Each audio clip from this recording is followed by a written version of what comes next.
Avery, whose show is this?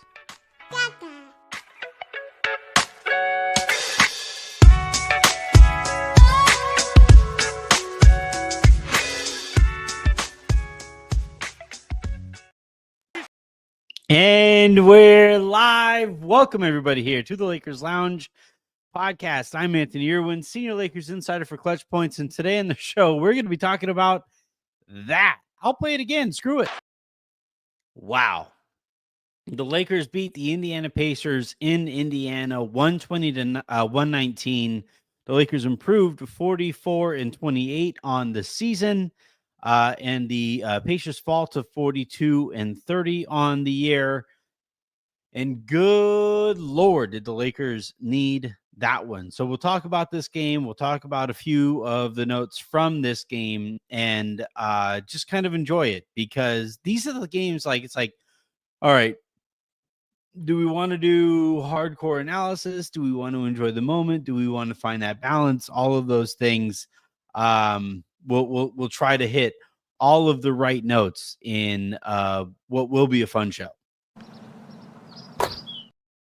Quick reminder, please do hit that subscribe button here on the Lakers Lounge podcast channel on YouTube. That is that is youtube.com/@Lakers Lounge to find the show there. If you guys are tuned in on Twitter, again, head on over to youtube.com/@Lakers Lounge to find the channel and be able to interact with the show in a way that I can more clearly see it. If you guys are listening to the show in its audio form, make sure you guys are hitting that subscribe button and all of the review buttons on your preferred podcast platform, preferably on Odyssey, because I'm a company man. And you know what? I'm just going to come out and say it, because we just got news today that Underdog, not only are they sponsoring the video version of the show, but they've been so impressed with the video version of the show, they decided to go out and also sponsor the audio version of the show. So more details to come on that in the coming days as well. That's just one of the big announcements that we have in the coming days. So yeah, Lakers beat the Indiana Pacers 120-119. There's a ton to talk about from this game. So let's go ahead and dive on in. First and foremost, I think it's worth pointing out that Luca was offensively incredible in this one. He finishes the game 11 of 21 from the field, 6 of 10 from three-point range, 6 of 7 from the free throw line, grabbed 7 boards, just out 7 assists, scored 34 points, and was somehow a minus 16. Now, JJ Redick does this thing every so often where he just kind of like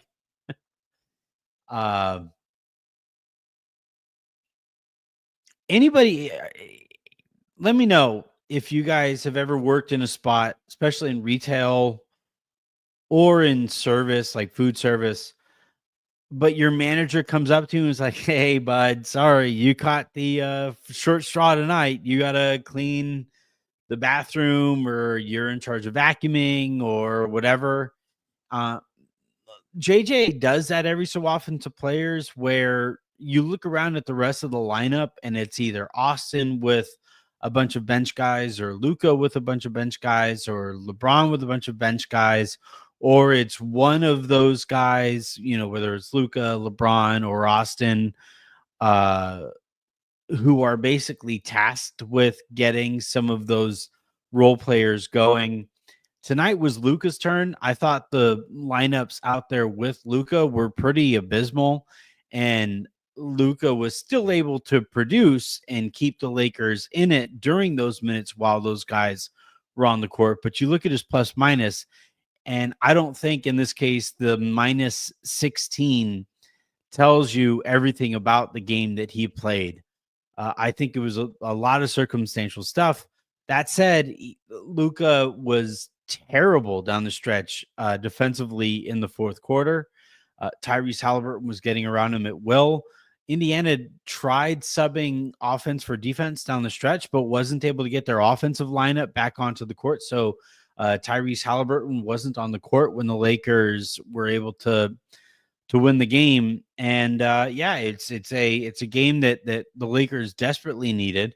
It's a game that I thought Luca played really, really well for, but his plus minus isn't really going to reflect that because he was out there a whole bunch with Gabe Vincent, who was pretty whatever.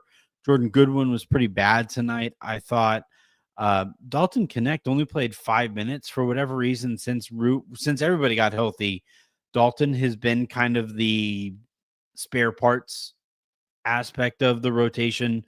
But Luca was asked to do a whole bunch to carry some iffy lineups, and I think that's why you see the minus 16 next to his name tonight.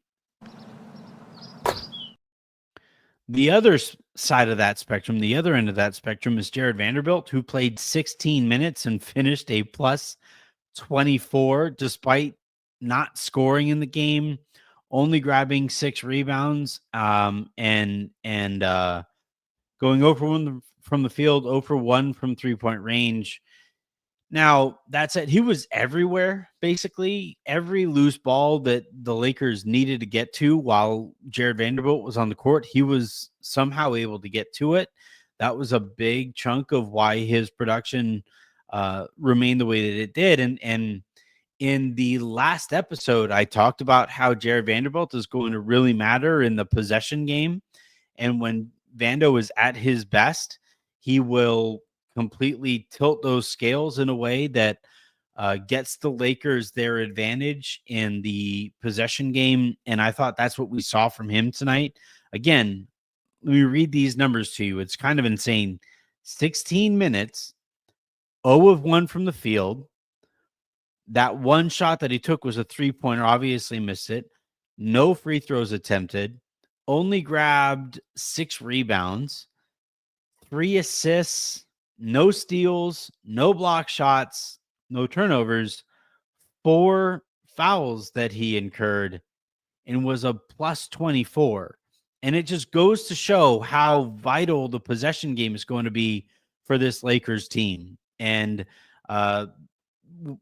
when the Lakers get to the postseason and when we get into postseason play, the role that Jared Vanderbilt is going to play is, hey, go out there and generate as many possessions as you can possibly generate for us. It's kind of like, I don't know if you guys watched the remake of The Longest Yard, or no, was it it was The Replacements, when Jon Favreau's character, Gene Hackman, RIP, tells Jon Favreau's character, hey,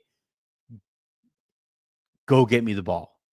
And he like shakes Favreau's face mask, go get me the ball. He's like, go get me the go get me the ball.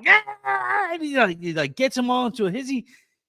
And then Favreau just kind of like stands there and happens like, get in the game. And Favreau like creates a fumble, levels somebody, creates a fumble, fights through a bunch of people, dives on the football, and gets his team the basketball. And essentially, that's what Jared Vanderbilt is going to be. He's going to be Jon Favreau's character in The Replacements or Adam Sandler's character in The Waterboy, where it's like, just go out there and wreak as much havoc as you possibly can and go get me the basketball. And I thought tonight, the fact that I'm talking about Jared Vanderbilt right now, after Luka Doncic, after LeBron James's game winner, Jared Vanderbilt is the next guy that I wanted to talk about.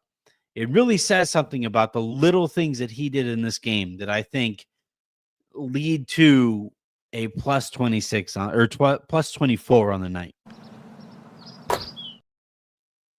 Hilariously, Dalton Connect. I don't know if I'm not going to lie. I think ESPN's plus minus numbers might be kind of off because it has Dalton Connect as a plus 18 in 5 minutes. I don't think that's true. So all of the things that I said about Jared Vanderbilt, I stand by 100%. I think ESPN's plus minus numbers are way off though. So I don't care what Vando's numbers wind up being after ESPN gets their shit together. But at the end of the day, like, Vando going out there and generating possessions is something that he's going to have to do if he's going to be an impactful player for the Lakers in the postseason. So everything I said, I stand by. Statistically, I think ESPN might be a little bit off.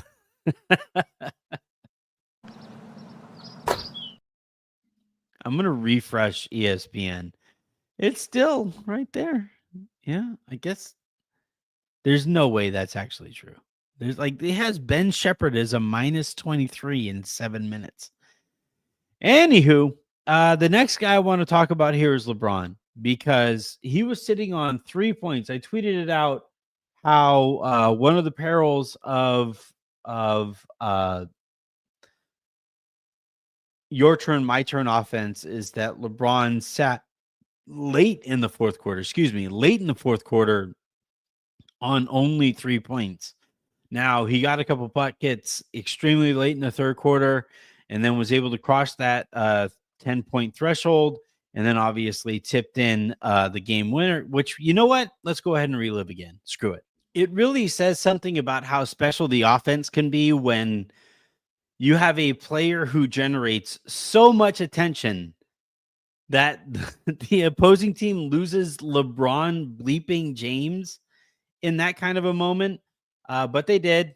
LeBron fought his way to the front of the rim, was able to get the ball over the front of the rim, and the Lakers were able to get that win. And yeah, it's just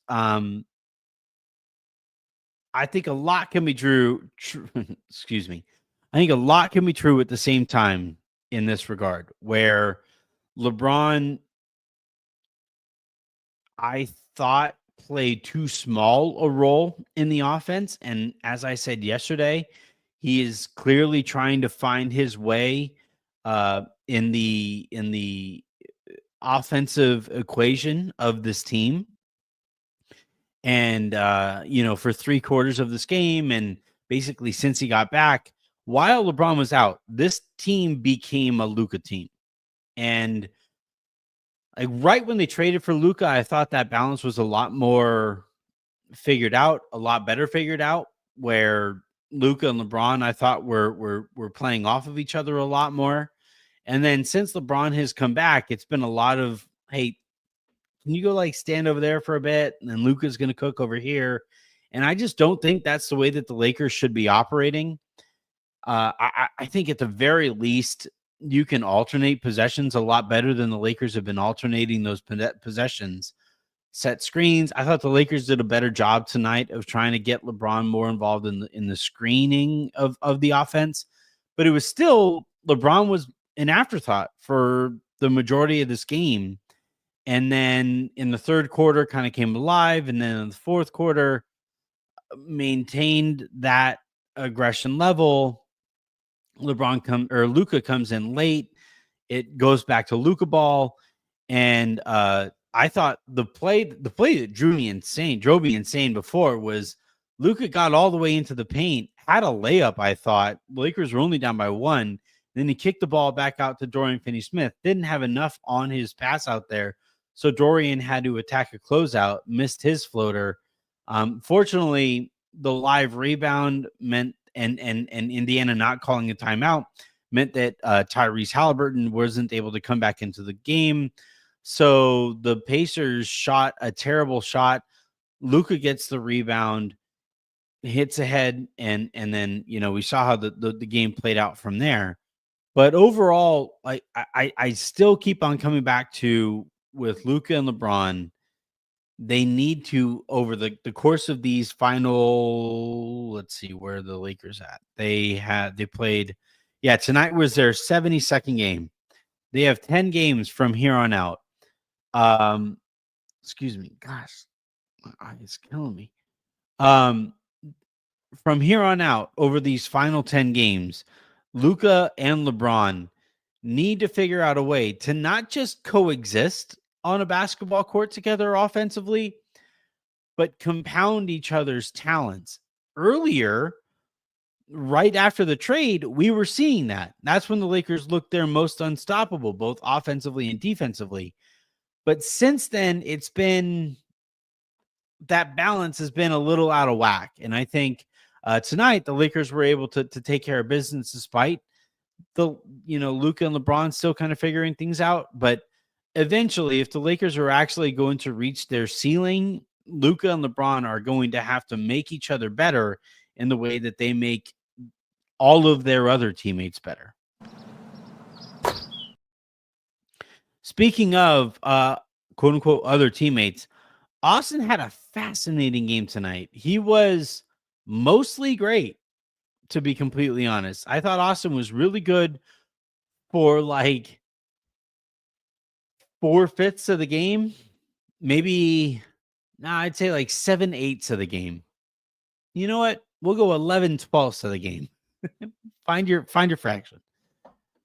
And then those moments that Luca or that Austin wasn't good, he had that one brutal turnover in transition where he tried to throw a lob, and then Miles Turner, who was excellent in this one, Miles Turner jumped up and tipped it. That led to a bucket. Austin missed 2 wide open 3-pointers. In that same kind of stretch, missed the jumper off of the dribble. Also, just was really, really good. And when he was at his best, he was getting to the free throw line and all that stuff. And the reason I'm signaling out Austin here is because when the Lakers are really focused on getting downhill, turning the corner, getting into the paint as a legitimate threat, they look incredible offensively. But when the Lakers allow themselves to be walled off and shoot step back jumpers, whether it's from the mid range or from 3-point range, they look significantly worse. And I think Austin is a big part of getting downhill. Obviously, Luca is the biggest part of getting downhill. But I also really think that strategy and tactics are going to be a huge part of getting the Lakers downhill. And when the Lakers looked their best tonight, you had that great combination of individual talent turning the corner, and then also that individual talent being further improved by the sets that the Lakers were running or getting out in transition. And this is something, I thought this game gave a really cool look into, we talked in the last episode, probably a little too much, but we talked a lot in the last episode about returning to that honeymoon period, returning to that team that the Lakers were a couple or a few weeks ago when everybody was healthy and they had just traded for Luka Doncic and everybody was trying to impress each other with what kinds of players they are in those moments. And I think since then, whether it's because of injuries or because of regression back to who these players typically are, the Lakers have gone back to some bad habits. And I think their worst habit offensively is falling in love with jump shooting. It's one thing to say, yeah, we're going to get up as many threes as we can. We want to shoot 50 whatever 3-pointers over the course of a game. That's fine, so long as those 3-pointers are created organically by generating an advantage, kicking the ball out, and those 3-pointers come within the rhythm of a game. And those 3-pointers come by way of a shooter standing there with their shoulders squared to the basket, getting a pass from a player who turned the corner or a player who benefited from a cut and a pass, who kicks the ball back out to a 3-point shooter who doesn't have to completely turn his shoulders to shoot that 3-pointer. That's when the Lakers look their absolute best. And I thought tonight we got a good chunk of that. But what the Lakers can't do is fall in love with the shot making that you can get from Luca, from LeBron, and from Austin Reaves. When the Lakers fall too heavily in love with those guys' shot making, they become far too guardable. And I don't think they have the defensive talent to be able to make up for those bad habits offensively. So Austin's game tonight, I thought, was really interesting because as he looked better and worse, the Lakers tended to look better and worse. And, some of it was like, look, you just miss open jumpers sometimes. And down the stretch of the game, Austin missed those 2 wide open 3-pointers. And that's going to happen every so often. But I also thought that Austin caught a bunch of grenades, got himself out of rhythm, and missed those late jumpers in part because of how hard he had to work to get his points, 5 or 10 minutes prior.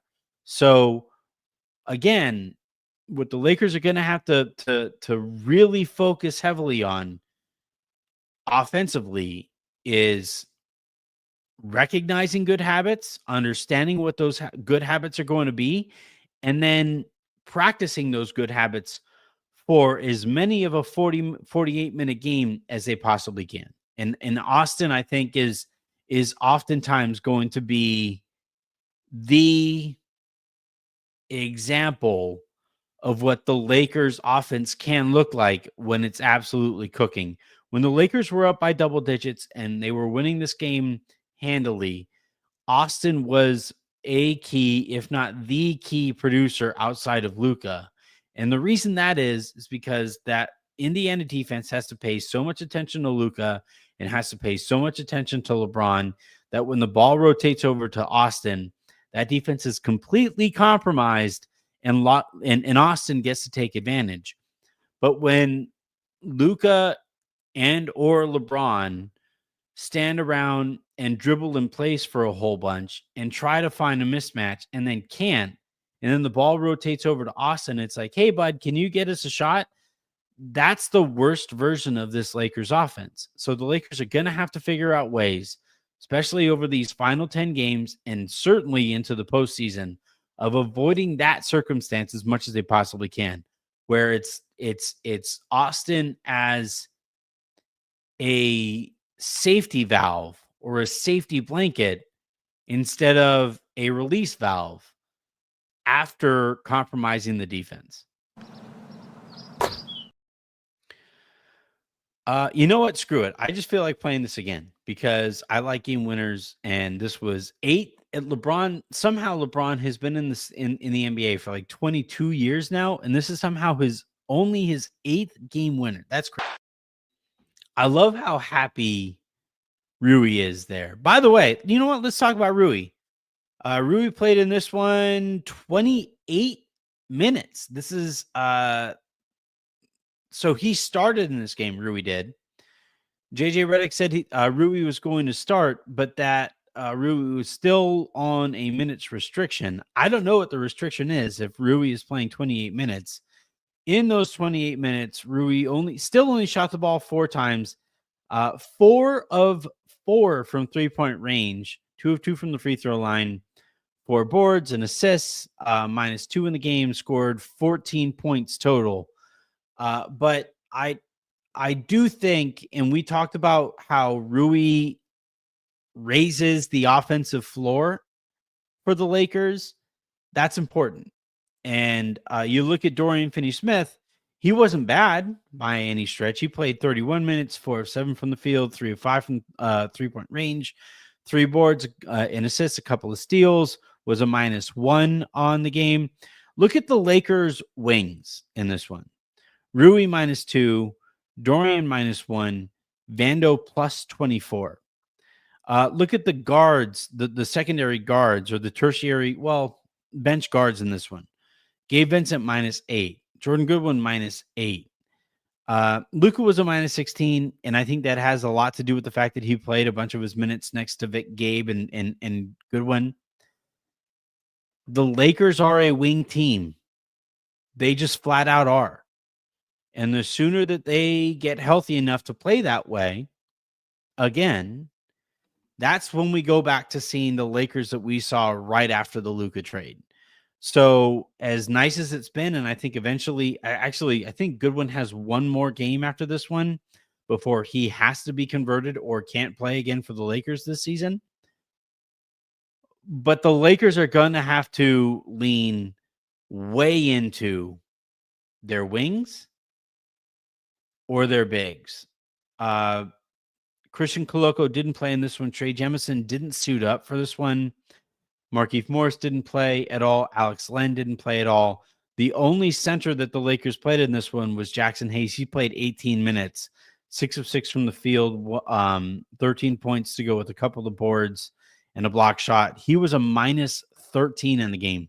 So you look at your guards and you look at your bigs, and Hayes was a minus 13, Gabe Vincent minus 8, Jordan Goodwin minus 8. The Lakers are a wing team. And the more often that they play guys who can switch and be physical on the perimeter, as well as dive in and impact the boards and all that stuff, that's when the Lakers are going to look their best. And I thought that Rui and Dorian and Vando really exemplified that game, that aspect of the Lakers' identity tonight. Last point here before we move on to your guys' comments. Margin for error. It's right. Where's my finger? There's my. Whoop, I can't tell. There's my finger. Margin for error. Let's look at what the Pacers were able to do in this one. For one thing, all of their starters were in double digits, well into double digits. Pascal Siakam, 15 points on 6 of 12 from the field. Aaron Nesmith, 13 points on 5 of 9 from the field. Miles Turner, 16 points on 6 of 9 from the field. Andrew Nembhard, 16 points on 6 of 9 from the field. Tyrese Halliburton, 16 points on 7 of 16 from the field. The one thing that hurt the Pacers in this game in terms of their own production, Hallie was 1 of 9 from three-point range. That killed them. But outside of that, Obi Toppin, it was a very balanced scoring effort. Actually, their highest scorer in the game was Benedict Mathurin, who played 30 minutes and scored 23 points. He went 7 of 16 from the field and 7 of 8 from the free throw line. You look at the offensive rebounding numbers. The Lakers grabbed 8. The Pacers grabbed 7. The total rebounding numbers. The Lakers grabbed 43 rebounds. The Pacers grabbed 36. In terms of three-point shooting, the Lakers shot 17 of 38, 44.7%. The Pacers shot 15 of 36, 41.7%. So in terms of just raw data there, the Lakers have enough going on there to win kind of outright. But remember, LeBron was a non-factor offensively for a big chunk of this one. Rui still only got up 5 shots in this game. Austin forgot how to shoot down the stretch of the game. Vando didn't score. Dorian Finney-Smith, he made 3 3-pointers in his 31 minutes. But he was in foul trouble for a good chunk of it. And he didn't quite factor into the offense in the way that he kind of needed to. It's a whole bunch happened in this one that would normally point to a Lakers loss, a dumb Lakers loss, especially. But when you have Luca and when you have LeBron and when you have Austin and those guys get to work off of each other in at least the limited extent that they did tonight, that improves your margin for error. And I thought tonight the Lakers played more than well enough to win this game. That's why a lot of those raw production numbers look the way that they do. But they also played incredibly stupidly down the stretch of the game, especially defensively, and were able to kind of sneak this game out of there because of that raw production that you got from throughout the game. And that's what I talk about when it comes to margin for error. Luca raises your floor. LeBron raises your floor.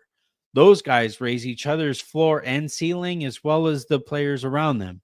And then when you add on top of that, somebody like Austin who can play the way that he did for all but the final, or all but a third or so, or maybe a fifth or so of the game, you're looking at a team that has quite a bit of margin for error. And this is against tonight a team in the Indiana Pacers that will be in the playoffs. And just last year was in the Eastern Conference Finals.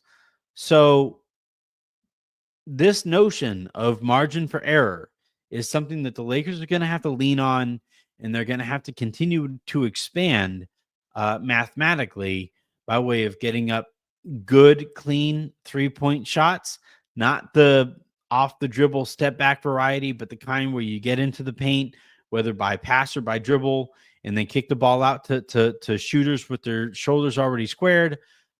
Limiting turnovers. The Lakers in this one had 14 turnovers.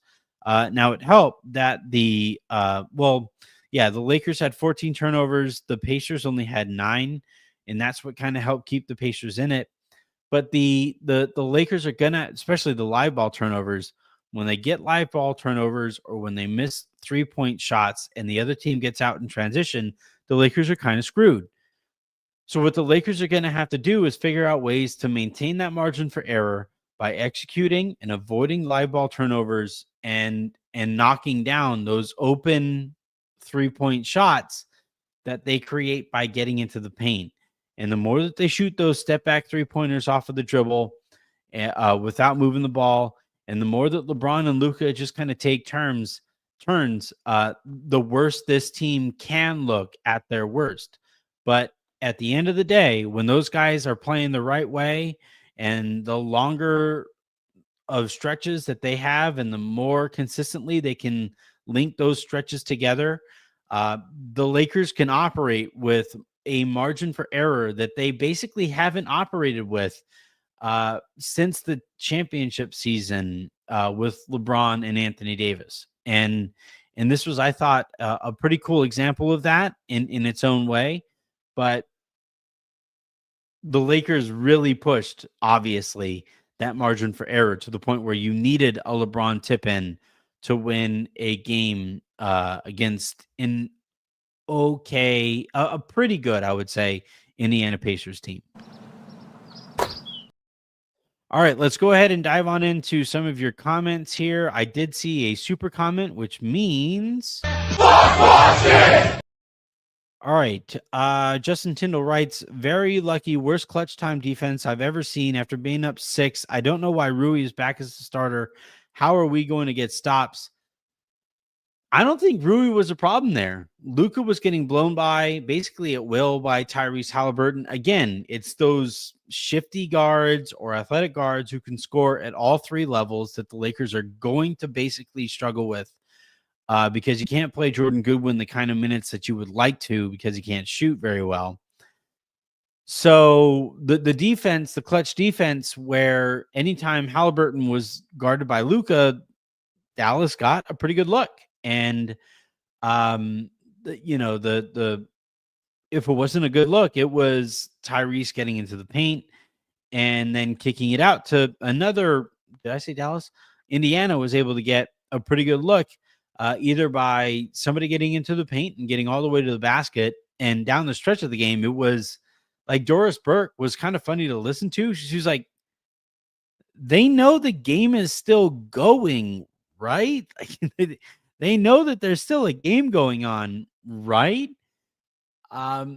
So either Indiana was scoring at the rim by way of getting by Luca or getting into the paint, kicking the ball out, and guys were knocking down 3-pointers by way of getting by the Lakers perimeter defenders. And that's something that the Lakers are going to have to overcome.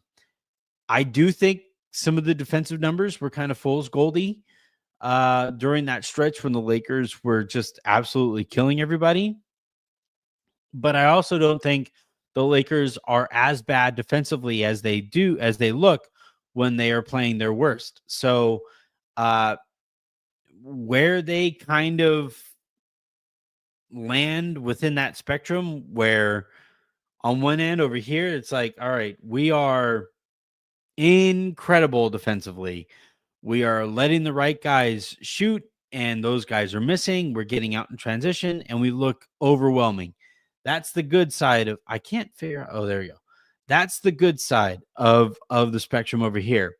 And then the bad side of the spectrum is over here somewhere where it's like, well, all right, we're allowing defensive penetration from the very onset of our defensive sets. Guys are getting into the paint, and either they're finishing with floaters or right at the rim, or they're kicking the ball out and shooters are wide open, and the Lakers just look terrible. The Lakers are going to have to figure out where they're going to sit. Oops, sorry, knocked the mic. But they're going to have to figure out where they're going to sit in that spectrum there, and wherever that is going to be, whether it's on the positive side or the negative side. Hopefully, it's closer to the positive side. If they land on the positive side, the offensive concerns are less important. But if they land on the negative side of that spectrum, that means you have to now carry that defense offensively. And that's where Luca and LeBron and Austin are going to have to figure out ways to not just coexist, but compound each other's talents and make each other better. So the Lakers are ideally, they do both. They defend really, really well on that, on the positive side of the spectrum. And on top of it, they also execute in the half court by way of Luca, LeBron, and Austin being really bleeping good on that side of the court, and also making each other better on that side of the court, let alone their teammates.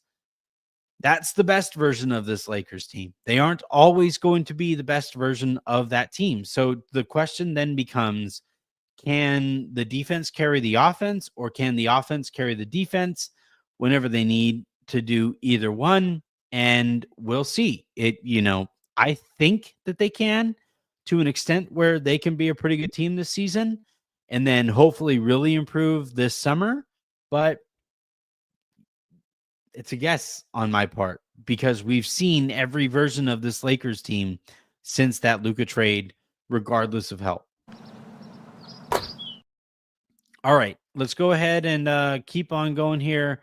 I want to answer some of these free. Okay, so Pablo Valenzuela asks, what's going to happen with Goodwin?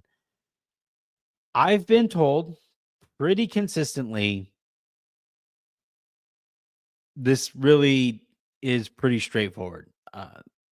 Goodwin has been really good and has been a key part of the rotation, and he will likely be converted after this next game, and Cam Reddish is going to be waived.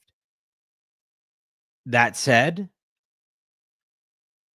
the Lakers are also kind of debating internally, is Jordan Goodwin actually going to play in the postseason?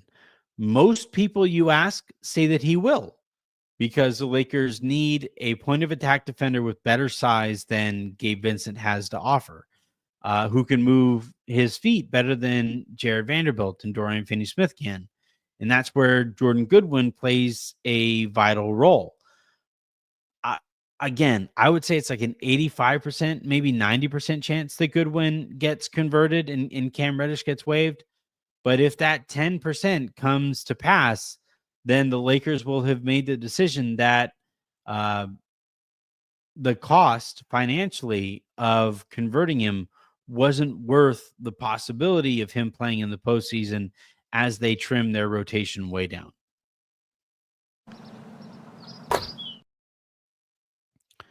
Let's go with the next one here, which is Alan Gervais writing, I think Luka minutes need to be with Hayes. Issue is, if Hayes is on a 3-point shooter, it's going to be rough.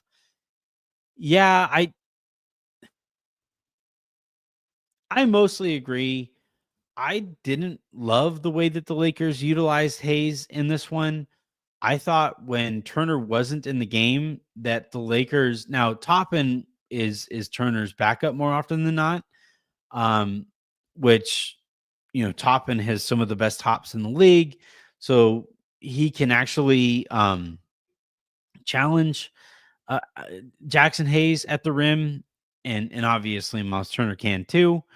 But yeah, I think from here on out, it's really clear that Jackson Hayes should probably be a 20-ish minute a night player, unless the matchups are really going against him. And all of his minutes probably need to be next to Luca. And that's where, Alan, I really agree. Let's see.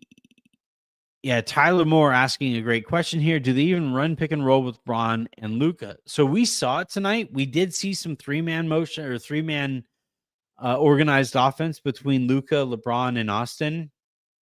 But the problem was that Indiana was just switching everything.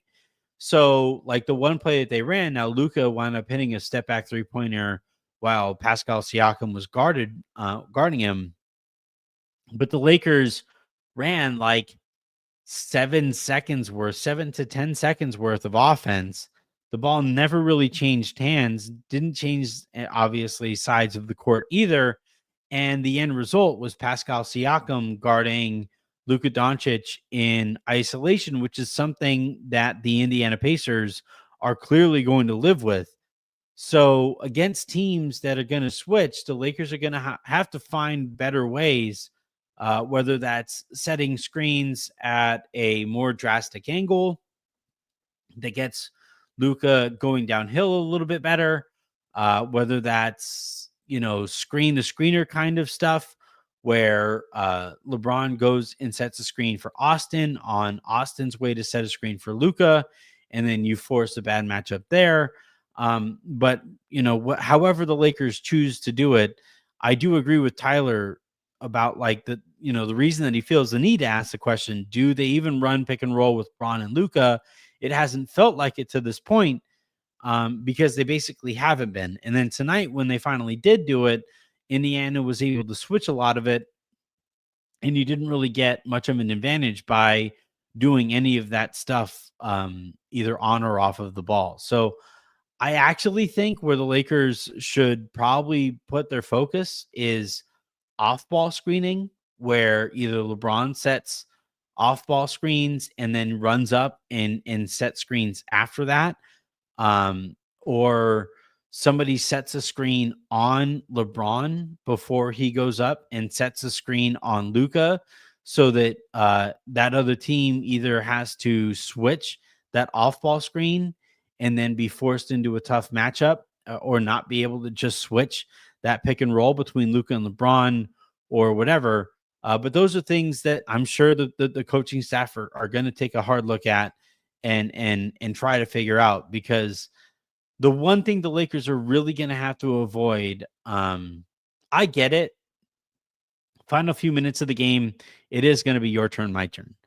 But over the course of a game, so where you're getting midway or late in the third quarter and LeBron is sitting on 3 points, that's where your turn, my turn becomes antithetical or counterproductive for the Lakers. So that's where they're going to have to find a better balance than they have to this point. All right. I think that's going to do it here for this episode of the Lakers Lounge podcast. Thank you, everybody, for tuning in. And thank you, everybody, for man, that was fun. You know what? Let's do this one more time. It was a fun game. Let's enjoy it. Man, I like Rui's smile is exactly me. Like, he's just like, oh my God, I can't, because I'm literally sitting here saying, oh my God, I can't believe the Lakers have such an impactful player in Luca, to where the opposing team loses track of LeBron on an offensive rebound right at the front of a rim. Absolutely insane. Really fun game here between the Lakers and the Pacers. Again, the final 120 to 119. The Lakers win in Indiana. Now the Lakers are right back in action tomorrow night, as they take on the Chicago Bulls again, who just beat them the other night. So an opportunity for revenge against the Bulls, and specifically Colby White and Josh Giddey. So we'll see how the Lakers handle that game. I wouldn't imagine they're going to take the Bulls lightly 2 games in a row, but we'll also see who all is available on the second night of a back-to-back. I think I saw a stat that this is the Lakers' 10th game in 15 days. This Lakers Bulls game.